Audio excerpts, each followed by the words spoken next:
Hujambo na karibu katika taarifa hapa na Mayana True Media, sauti inayolenga kuelimisha, kuhamasisha na kujenga ndoto za jamii yetu. Mimi ni wako Ann Kabale, ama ukipenda niite binti wa mfalme. Leo tunakupeleka moja kwa moja hadi uwanja wa Alamano hapa mjini Maralal, ambapo harakati za kutetea haki za mwanamke wa Samburu zimepamba moto katika maadhimisho ya siku ya wanawake duniani. Tukio la jana limekuja wakati kukiwa na wasiwasi mkubwa kufuatia kuongezeka kwa visa vya dhulma ya kijinsia katika kaunti yetu. Akifungua ukurasa wa mazungumzo, mwakilishi wa wanawake wa Samburu, Mheshimiwa Pauline Lenguris ametoa kilio chake akilaani vikali ukatili uliopitiliza. Lenguris ameguzia visa vya hivi karibuni ambapo mwanamke mmoja alikatwa kidole gumba vyote viwili na mwingine kupoteza maisha, huku akiwasihi wanawake kujitokeza kuwania viti vya kisiasa ili kupasa sauti zao, waweze kupigania haki yao, na pia kila mtu aweze kujua kwamba wakina mama wako na haki kama kila mtu mwingine yoyote. Na sisi kwa kama wakina mama tuko hapa kuzungumziana, tuweze kuzungumza pamoja, wakina mama wajue haki yao, wajue wakiwa na shida wanaweza kukimbilia nani, na pia kuweza kuambia kwamba wako na rights kama mtu mwingine yoyote katika Kenya hii na katika Samburu County hii. Pia jambo lingine la pili, mimi kama mama county nataka ku-encourage wakina mama. Tunaelekea msimu wa siasa, imebaki mwaka moja. Na mimi nataka ku-encourage wakina mama wajitokeze. Mara mingi tunaona tunapigania kiti ya women rep peke yake, lakini viti zingine ni wasi kwa wakina mama pia kupigania. Nataka ku-encourage wote ambao wako na maono, kwa sababu kuna wale wako na maono lakini wanaogopa, wajitokeze, kwa sababu najua uongozi wa kina mama ni uongozi bora. Hakuna mahali taharibika ambaye mama hako. Saa hii kazi ya kina mama katika kaunti hii imeboreka kwa sababu ya women rep, lakini ningependa kupata wasaidizi wale ambao watanisaidia tuweze kupeleka agenda ya kina mama mbele katika kaunti hii. Kwa hivyo wakina mama wajitokeze kwa MCA, wajitokeze kwa kiti ya mjumbe, wajitokeze kwa kiti ya seneta, wajitokeze kwa kiti ya kina mama, wajitokeze kwa kiti ya governor. Viti zote mimi najua wakina mama wanaweza kufanya kazi, na mimi kama patroni yao niko nyuma kuambia kwamba it's possible and they can do better than even what men can do. Asante sana. Mbali na wito huu wa Mheshimiwa Lenguris, maoni yake yaliungwa mkono na Frank Leseketeti ambaye anafanya kazi na Ngopiro Foundation. Bwana Leseketeti amesisitiza kuwa ni lazima kina mama wapate nafasi za haki mahakamani.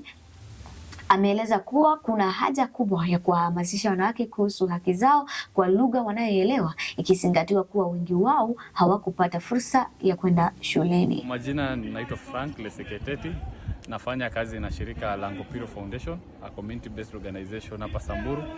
Na leo tukihamasisha siku ya kina mama, we are here to celebrate our women, na pia kuhakikisha zile kazi wanafanya pale nyumbani zimekuwa recognized.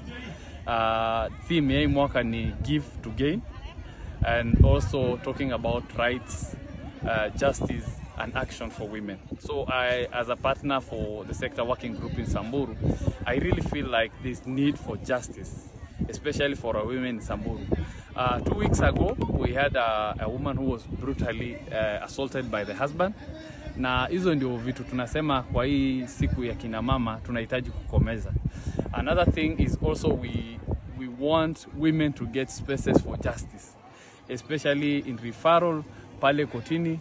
Hata tuwafunze, sababu siku ya leo tumeweza kuwa kwa zile vikundi na kuwafunza njia yenye wanaweza pata zile njia za kupata zile justice system pale kotini na hata kwa manyumbani. A good example is our women. Wengine hata hawakuweza kwenda mashule, wengine hawakupata nafasi ya kusoma, so we are just trying to tell them and sensitizing them on referrals that zenye ziko kama 1195 hot free numbers zenye ukienda udhulumiwe unaweza call. Lastly, on action to women, we actually also emphasizing on women in leadership, that kina mama pia waingie kwa uongozi.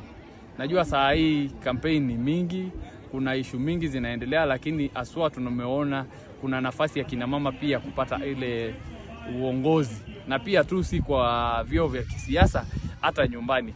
Kuna zile vikundi kama nyumba 10, kuna vikundi vya kijiji. Hata tunataka kuona kina mama pia wakiwa kwa zile uongozi, kwa zile vikundi vya kijiji. So mine today is to just urge every partner, all international stakeholders to invest on women because vitu mingi zenye zinaendelea nyumbani haswa kwa community yetu imeshikwa mikono na kina mama. So women are of very much important to us and we really need to celebrate them today and going forward. Yeah, so that's my take. Thank you. Yeah.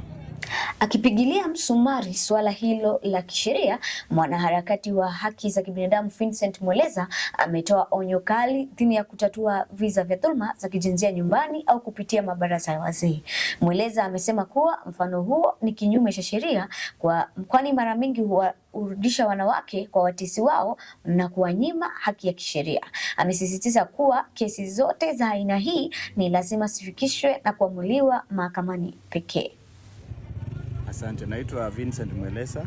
Mimi ni mwanaharakati wa kupigania haki za kibinadamu. Niko hapa katika kaunti ya Samburu. Na baadhi ya mambo ambayo tungependa kuangazia siku hii ambayo tunasherehekea wamama ni kwamba pia tunasherehekea zile juhudi ambazo zimepigwa ili kuweza kumnasua mama katika ule utamaduni ambao ni wa kudunisha. Na tukiangazia kwa mfano kama kaunti ya Samburu mwaka jana tumekuwa na ile policy ambayo tumeweza kuzindua ya kuzingatia mambo ya jinsia ambayo ni hatua kubwa sana ambayo itamlinda mama. Na ningependa pia kusema kwamba tumekuwepo na visa vya hivi karibuni ambapo kuna mama ambaye alipigwa akaumizwa, kuna yule ambaye pia aliuliwa. Na ukiangalia sana ni kwamba hawa watu wamekuwa ama wamama wamekuwa kidhulumiwa na utamaduni ndio chanzo ambacho kimeweza kuwafunga ili waweze kujipata katika haya maafa. Kwa mfano unapata mama kama huyu ambaye aliuliwa, wazee walikuwa wanajua, nyumba 10 ilikuwa inajua, na kulingana na tamaduni ni kwamba unakalishwa chini alafu unaenda kufanyiwa yale maridhiano. Tungependa kusema kwamba visa vya unyanyasaji wa kijinsia havifai kutatuliwa kule nyumbani. Sheria haikubali kabisa. Mambo kama haya ni mambo ya koti na inafaa wahusika wote ama mama akidhulumiwa aenda apate haki kupitia kwa njia ambayo inafaa ya serikali ama ya katiba ambayo inakubaliwa kikatiba. Kwa hivyo tunaposherehekea hii siku, ningependa kusema kwamba kama mwanaharakati, kwa mama wana haki zao. Tukiona wanazozana katika boma, hakuna cha kuwaketisha chini. Iwapo mama amedhulumiwa, ameumizwa, hilo swala sio la chief, hilo swala sio la nyumba 10, hilo ni swala ambalo linafaa kushughulikiwa katika koti na katiba inaruhusu mama kuongea. Kwa hivyo wamama watoke katika ile mbinu ya kusema tunaweza tukakaa chini tukaongea. Manake maisha ya mwanadamu si mara mbili, ni mara moja. Ukiumizwa umeumizwa, utaishi na hiyo alama na uchungu. Ukiuliwa umeuliwa, maisha yako imepotea. Ni wazi kuwa kutoka Alamano ujumbe umefika. Ukimya sasa basi, na haki ya mwanamke wa Samburu haitachezewa tena. Asante sana kwa kuwa nasi tangu mwanzo wa taarifa hii, na matumaini yangu kuwa ujumbe huu wa leo umekupa mwanga na nguvu ya kusimama kidete kwa kutetea haki zako na za wale wanaokuzunguka. Kumbuka, ndoto yako ni dhamani na sauti yako ni silaha tosha ya mabadiliko. Nimekuwa wako Ann Kabale, au unavyopenda kuniita binti wa mfalme. Tukutane tena wakati ujao hapa na Mayana Dream Media, ambao tunajenga ndoto kwa ukweli. Kwa heri kwa sasa, na uwe na wakati mwema wenye amani na baraka.